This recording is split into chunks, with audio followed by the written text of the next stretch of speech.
Kiai mudah-mudahan dipanjangkan umur. Sewaktu-waktu kami mohon kedatangan Pak Kiai ke rumah saya gitu ya. Itu di sana juga ada santri ya, maklum santri maduk nggak ada santri gitu, naganengkeun gitu nya. Kami gondrong nih gondrong. Ada santri lebih gondrong seperti saya. Gitu. Jadi makanya kalau anak murid itu tergantung kiainya gitu. Jadi guru kencing berdiri, anak murid kencing benar.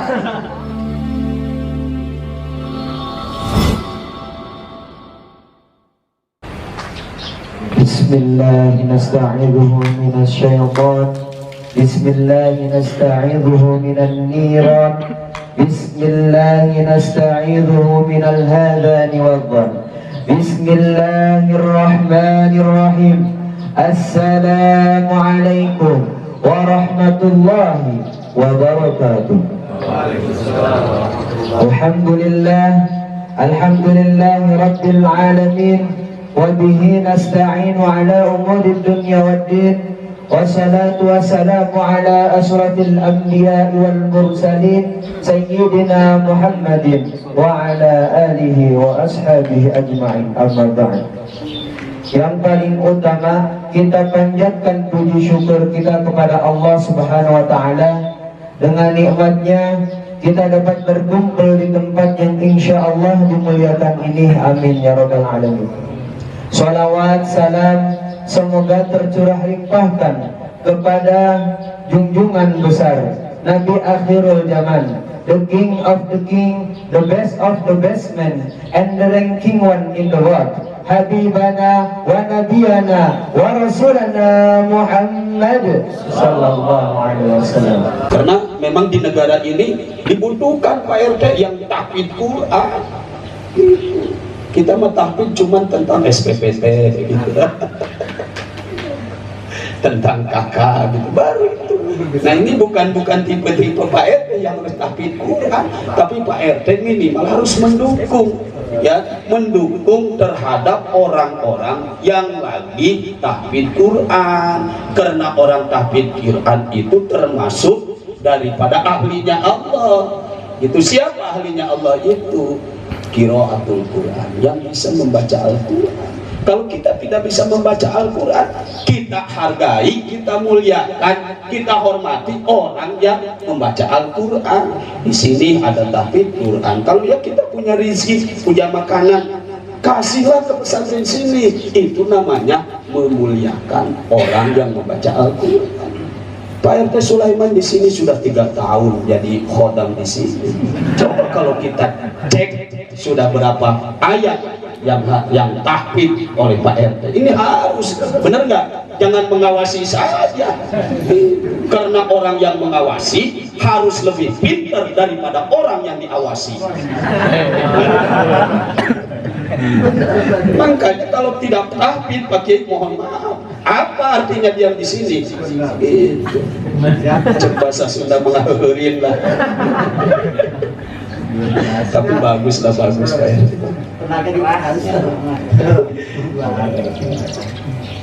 Patah ya. Ini hanya awal saja. Karena banyak lagi ilmu Al-Quran yang harus digali ya.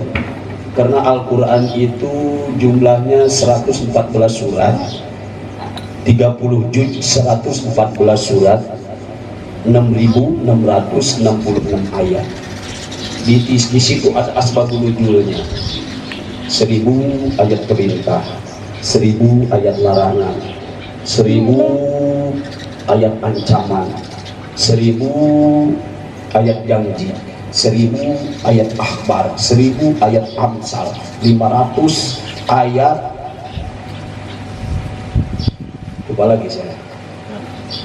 Yang 100 ayat nasih dan mansuh, yang 66 ayat halal, yang 66 ayat doa tasbih dan yang lain-lainnya. Ini harus dikaji tentang Al-Quran.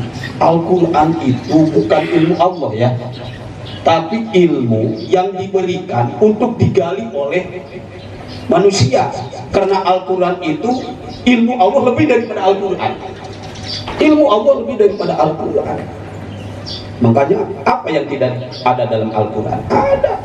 santri ditolak oleh cewek, ada di sekolah Yusuf. Gampang, beres, tinggal datang ke pesantren. Hayang halodo gampang ayah,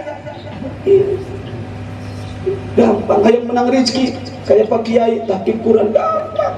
Ayat tajlidnya digali Al-Quran, digali ada dan Al-Quran, gampang. Asal sehat, sejelek apapun, kalau pakai ilmu pasti bisa, pasti dapat. Nah, jadi harus gali dan gali Al-Quran, karena nanti pun kita dipertanyakan oleh Allah dengan bahasa Quran. Pak RT dengan bahasa Quran, lain bahasa kampung Jawa, lain. Buktinya dalam kuburan di alam barzah, yang pertama bertanya ada malaikat, man rabbuka. Man rabbuka itu ada bahasa Arab itu Al-Quran. Man rabbuka, siapa Tuhan kamu? Kalau kita tidak bisa menjawab, bisa jawab Pak RT Sulaiman juga bisa dijawab nantinya, gitu kan? Kalau tidak bisa bahasa Arab, ya kalau setiap kita masuk ke ruangan pasti bakal ditanya, dan kita pun akan menanya. Kita ke kuburan ditanya, man rabbuka. Kalau kita ke kamar bukan man rabbuka, ke istri, man rabbuka. Jadi begini.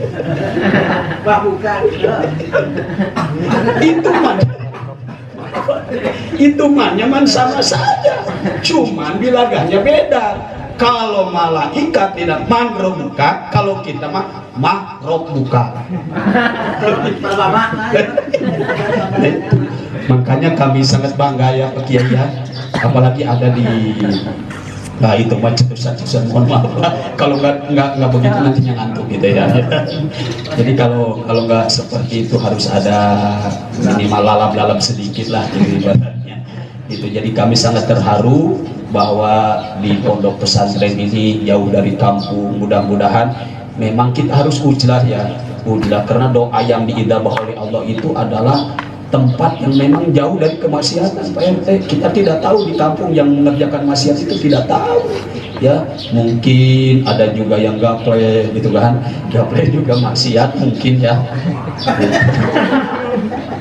Ya mungkin gitu kan, mungkin gitu, tapi kan tidak menyangka gitu. Ada juga yang nonton TV gitu kan, ada juga yang bobogohan berenang. Kalau di sini jauh kan, makanya malaikat rahmat itu selalu hadir di sini. Ya, yang penting santrinya itu jangan kedul aja di santri, malah gitu. Yang mau jadi santri kedul ngaji yang bisa, nya subuh kaberangan wae, eta menjadi masalah. Jadi masalah. Sanajan bari jeung ilmuna hebat. Nah, kalau santrinya kedul di pesantrennya, ilmunya tidak akan pernah manfaat di rumahnya. Nabi kadir kaditak tasibul ma'ali, akan punya martabat hebat di kampung itu tergantung kita di pesantren. Ya kita tadilah Pak RT ya, tergantung kita ngurusnya itu ke tanaman. Kalau kita benar ngurusnya, dari hama-hama kita jaga, pasti hasilnya akan memuaskan. Kayak seperti itu hasilnya disodakokan, alhamdulillah, dikasih terong, bonteng segala macam itu kan, min hai sulai tasih betanya itu kita biasa ngadahar terong bisa ngadahar gitu. Alhamdulillah barokah daripada pondok pesantren Sohibul Quran. Baru di desa situ Ilil ini yang punya pesantren yang suka infak makanan gitu, hanya di sini saja. Yang lain mah pada kumet, pada koret gitu mah, bukan menjelekin orang ya. Ya, karena kami sebagai kiai, Pak Ustadz juga panjang, cuma hanya bisa berdakwah dengan hadis saja. Kalau Pak Kiai bisa berdakwah dengan hadis dan juga bisa berdakwah dengan si doktornya itu. Makanya kami sering berbicara Pak RT, antara Kiai dan Ustadz, antara Ustadz dan orang kaya itu harus berdekatan. Biar nanti Kiai yang berbicara tentang sodako, yang punya uang itulah yang sodako itu. Makanya Kiai jangan jauh-jauh dengan orang yang banyak uang, harus selalu dekat gitu. Kalau jauh nantinya mau dikasih apa gitu kan. Ini mah hanya sekedar cerminan saja ya. Mudah-mudahan ini jadi tempat sekarang kecil, mudah-mudahan kita berdoa ini masih luas. Pak RT Sulaiman katanya gampang tentang pondok pesantren di sini akan Zaria katanya 1 hektar lagi katanya di sini. Makanya malam juga saya ini interogasi Pak RT, amal yang paling terbaik itu adalah amal sedekah Zaria. Dengan anak yang soleh, susah anak yang soleh mah. Susah, waladun solihan. Apalagi ilmu yang tabiubin, yang ilmu yang bermanfaat lebih soleh, lebih suka. Yang gampang mah sedekah Zaria. Sedekah Zaria itu gampang, bukan berarti terong dengan bonteng, bukan. Makanan, kopi, tabassam ila sodorika bahwa sedekah. Tersenyum ada, tersenyum saja terhadap teman kamu itu termasuk sedekah. Cuman senyumnya senyum apa? Senyum koneng, senyum hidung, apa senyum hejo iya. Jadi lupa, lamun senyum koneng, senyum mere duit gitu lah koneng kah. Lamun senyum hejo mah hampura gitu tah. Nya ai senyum hidung mah yang serikeun. Yang serikeun doang gitu. Eta mah saeutik mudah-mudahan ya Pak Kiai ya. Pak Kiai mudah-mudahan dipanjangkan umur. Sewaktu-waktu kami mohon kedatangan Pak Kiai ke rumah saya gitu ya. Itu di sana juga ada santri ya, maklum santri maduk nggak santri gitu naganengkeun gitu nya. Itu kami gondrong nih gondrong. Ada santri lebih gondrong dari saya. Gitu. Jadi makanya kalau anak murid itu tergantung kiainya gitu. Jadi guru kencing berdiri, anak murid kencing berlari. Kalau di sini alhamdulillah disufi ya, ilmunya banyak, tapi dia ini berbusana itu tidak terlalu mencolok, itulah harus begitu. Kalem itu. Padahal kalau pakai jubah gitu ya, pakai amamah tuh lebih keren lagi.